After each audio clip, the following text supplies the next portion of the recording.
그들은 서로 뒤떨어지지 않으려고 입으로 소리를 하면서도 손은 재빠르게 논리였다.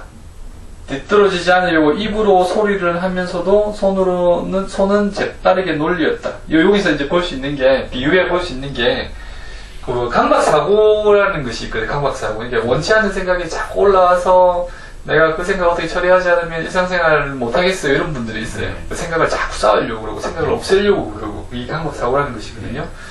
근데 여기서도 입으로 소리를 하면서도 손은 재빠르게 놀릴 수 있는 것처럼, 그러니까 뭔가 입으로는 소리를 하지만 노래를 부르지만 내가 일을 할 수 있는 것처럼 배경이 막 생각이 막 올라와도 내가 일상생활을 가능해요.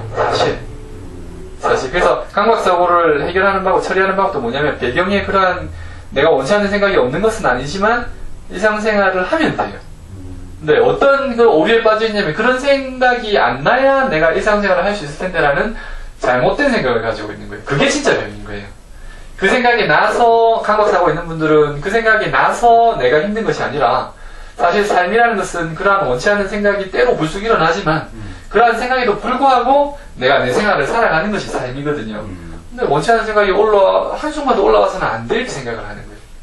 내가 원치 않는 생각이 올라오면 내 마음이 괴로우니 그 생각이 일어나서는 안 돼. 그 생각이 올라올 때마다 그 생각하고 싸우고 그러다 보니까 내가 할 일 정도 놓치게 되고 이러면서 병이 깊어지는 거예요. 그래서 여기서 입으로 소리를 하면서도 손을 재빠르게 놀릴 수 있는 것처럼 배경에 강박적인 생각이 원치 않은 생각이 올라온다 하더라도 내가 내 생활을 할 수가 있어요. 그리고 생활하다 보면 잊혀져요. 생활하다 보면 그 생각은 부쩍부쩍 떠오르는 생각은 마치 허공을 가르는 구름과 같아서 그냥 흘러가거든요. 내버려두면 되는 거예요. 그 다음, 그러나 14살밖에 안 되는 성두의 동생은 떨어지는 솜씨에 소리를 한마디 하고 나면 가뜩이나 한 발씩 뒤떨어졌다. 요것도 이렇게 보죠. 생각 때문에 일상생활이 어렵다는 것은 미숙한 거예요. 무슨 말이냐면 강박적인 생각이 올라와 성두가 이제 미숙하다 보니까 여기서 성도가 미숙하다 보니까 노래를 하다 보니까 일하는 것이 늦어지잖아요. 예. 그죠? 예. 익숙하면은 노래하면서 막 이제 일도 제대로 하게 되는 거예요. 예. 강박 생각이 올라와가지고 내가 그 생각을 내버려두고 일상생활을 하려고 하니까 어려워요. 이게 아직 이제 미숙한 거예요.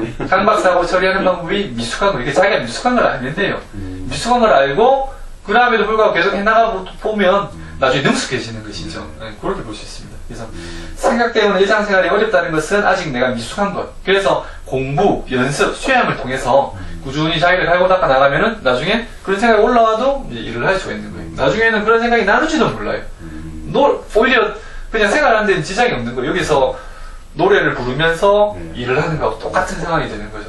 노래하는 줄도 모르고 일하는 줄도 모르고 이게 일이 되어가는 거예요. 그런 상황이 되는 거예요.